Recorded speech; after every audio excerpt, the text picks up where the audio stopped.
Assalamualaikum warahmatullahi wabarakatuh. Perkenalkan, nama saya Cantika Rosalinda, NIM 28920500029, Prodi Manajemen, mata kuliah Perpajakan 1. Di sini saya akan menjelaskan tentang permasalahan dan solusi saat apotik telah berumur 5 tahun. Permasalahan pajak Indonesia.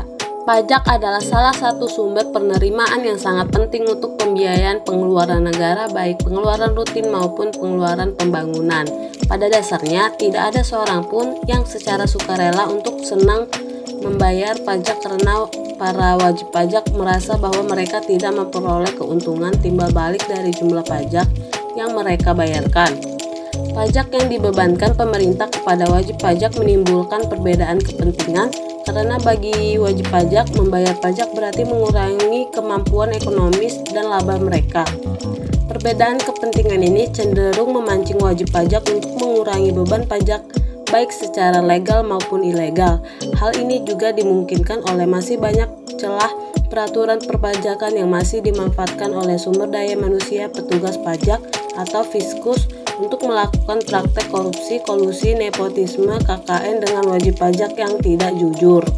Berdasarkan data yang diperoleh, pada tahun 2004 diperkirakan terjadi penyimpangan terhadap hasil pungutan pajak sebesar 40 triliun rupiah. Dan juga yang sangat disayangkan, dari 220 juta penduduk Indonesia, baru sekitar 2,3 juta orang yang mempunyai nomor pokok wajib pajak atau NPWP orang pribadi. Hal ini disebabkan karena belum semua pengusaha dan pribadi mendaftarkan dirinya pada kantor pelayanan pajak untuk memperoleh NPWP. Hal ini mencerminkan kesadaran penduduk Indonesia untuk membayar pajak masih sangat rendah dan telah terjadi penyimpangan yang dilakukan oleh wajib pajak untuk menghindar dari kewajibannya. Pajak mempunyai peranan yang sangat penting dalam kehidupan bernegara, khususnya di dalam pelaksanaan pembangunan.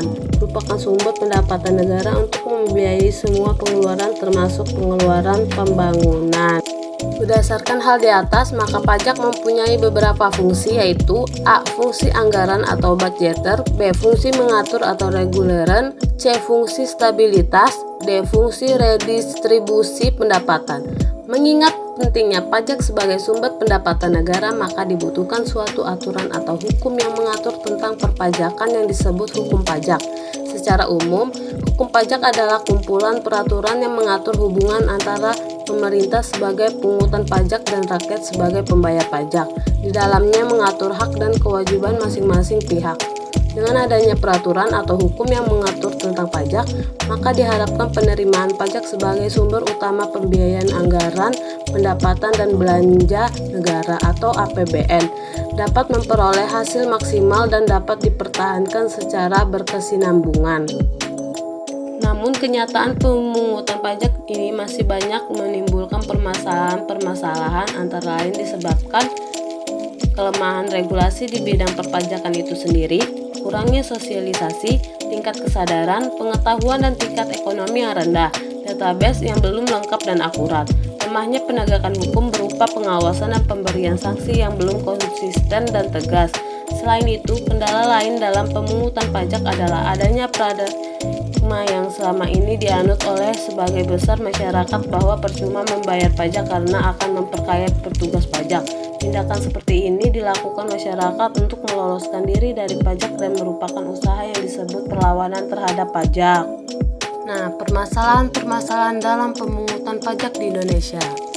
Undang-undang yang mengatur tentang perpajakan sudah dibentuk dan diberlakukan di Indonesia, namun masih ditemukan banyak permasalahan atau kendala berdasar dalam pelaksanaannya. Hal ini sangat mempengaruhi hasil penerimaan pajak sebagai sumber pendapatan negara. Berbagai kendala disebabkan berbagai faktor yang akan diuraikan secara garis besar di bawah ini.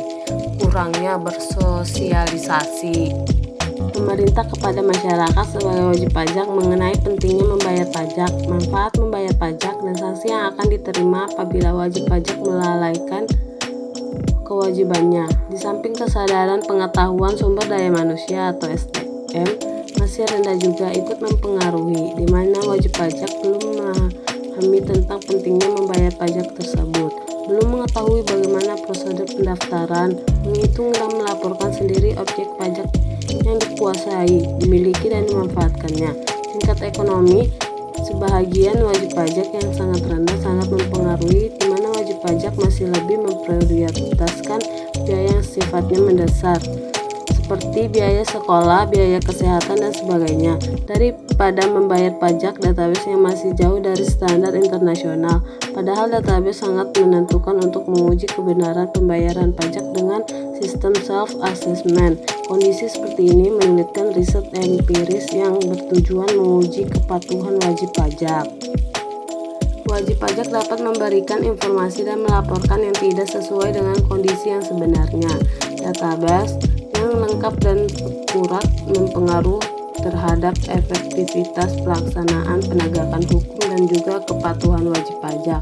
Selanjutnya, kepatuhan wajib pajak mempengaruhi pada penerimaan pajak. Kurangnya atau tidak adanya kesadaran masyarakat sebagai wajib pajak untuk membayar pajak ke negara adalah sebagai bentuk perlawanan. Persepsi wajib pajak bahwa percuma membayar pajak dengan tertib karena pada akhirnya akan digunakan secara boros dan tidak tepat sasaran, bahkan akan dikorup oleh sebagian dari pegawai pajak. Tingkat kepatuhan wajib pajak yang masih rendah akan menimbulkan selisih antara jumlah pajak yang dibayar oleh wajib pajak dengan jumlah pajak yang seharusnya dibayar semakin besar. Wajib pajak yang memiliki penghasilan besar cenderung untuk lebih patuh ketimbang yang berpenghasilan rendah karena yang berpenghasilan besar cenderung untuk lebih konservatif dalam pelaporan kewajiban perpajakannya. Penerapan tarif pajak yang tinggi menjadi kendala juga karena memberatkan wajib pajak. Kendala lain adalah peraturan pelaksanaan undang-undang sering tidak konsisten dengan undang-undang. Banyaknya pungutan resmi dan tidak resmi baik di pusat maupun di daerah. Lemahnya penegakan hukum atau law enforcement, birokrasi yang berbelit-belit, dan sebagainya yang seharusnya bila dilakukan dengan baik tentu membantu dalam mewujudkan good governance dalam bentuk pemerintah yang bersih dan berwibawa. Adanya perlawanan terhadap pajak adalah hambatan-hambatan yang ada atau terjadi dalam upaya pemungutan pajak. Permasalahan dan solusi saat apotek telah berumur 5 tahun. Yang pertama, perubahan regulasi kefarmasian. Apoteker harus terus mengikuti perkembangan terkini terkait regulasi kefarmasian. Perpanjangan surat izin apotek atau CIA erat kaitannya dengan surat izin praktek apoteker atau SIPA dan surat tanda registrasi apoteker atau SETRA yang memiliki masa berlaku 5 tahun. Tidak hanya mengikuti peraturan Menteri Kesehatan terbaru, tapi juga regulasi dari Ikatan Apoteker Indonesia atau IAI. Aturan ini akan mempengaruhi pengajuan perpanjangan izin apotek. Beberapa pedagang besar farmasi atau PBF enggan memberikan obat prekursor jika SIPA habis. Selain itu, rekomendasi bentuk apotek atau klinik akan ditentukan oleh Dinas Kesehatan setempat yang mempengaruhi terhadap rekomendasi dari IAI. Yang kedua, konflik kepentingan. 5 tahun berlaku berarti laba pun telah didapat. Konflik akan terjadi antara pemilik apotek ataupun karyawan yang telah lama bekerja.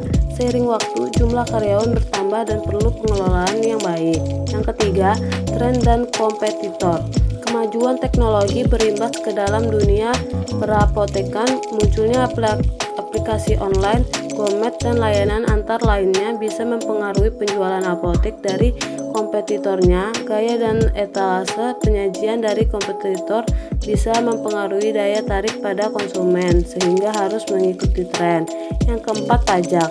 NPWP yang digunakan apakah pribadi atau badan hukum? Saat ini pemerintah serius membenahi pajak. Tidak heran laporan pajak setahun pun di cross check dengan laporan pembelian dari PBF. Walhasil kita harus membayar kekurangan pelaporan. Yang kelima, keamanan apotek. CCTV adalah solusi tempat untuk meningkatkan keamanan di apotek. Tidak jarang tindakan kejahatan pun bisa terdeteksi melalui CCTV untuk selanjutnya dilaporkan kepada pihak kewajiban. Yang keenam, partnership. Kerjasama dengan perusahaan biasanya harus diperbarui. Selain itu, kerjasama dengan rekan dokter pun harus terus dibicarakan, terutama terkait komisi yang disesuaikan dengan lamanya waktu kerjasama.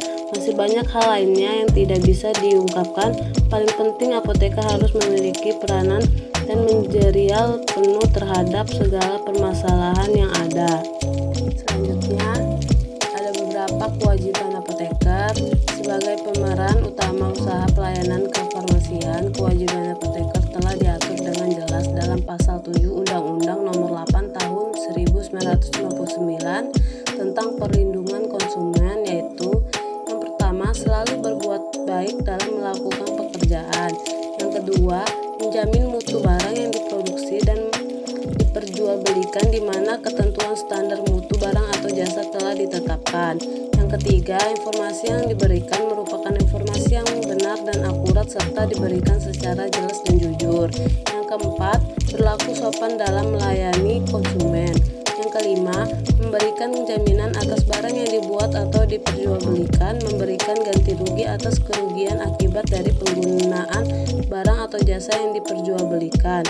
Yang keenam, kewajiban apoteker sebagai pelayanan kefarmasian juga diatur dalam Pasal 15. Terkadang dalam pekerjaannya di apoteker kerap berada pada posisi yang membingungkan ketika mereka mendapatkan seorang pasien yang menebus obat dengan memberikan resep valid yang ditulis oleh penulis resep atau dokter dan telah didapatkan konfirmasi dari dokter penulis resep tersebut, tetapi apoteker juga harus menolak permintaan pasien menebus obat yang meminta untuk diberikan obat-obatan mereka yang tertera pada resep. Disebutkan dalam salah satu pasal tentang kode etik apoteker di Indonesia bahwa mengutamakan kepentingan masyarakat, menghormati hak asasi pasien dan selalu melindungi makhluk hidup insani merupakan kewajiban seseorang yang mengemban pekerjaan sebagai apoteker.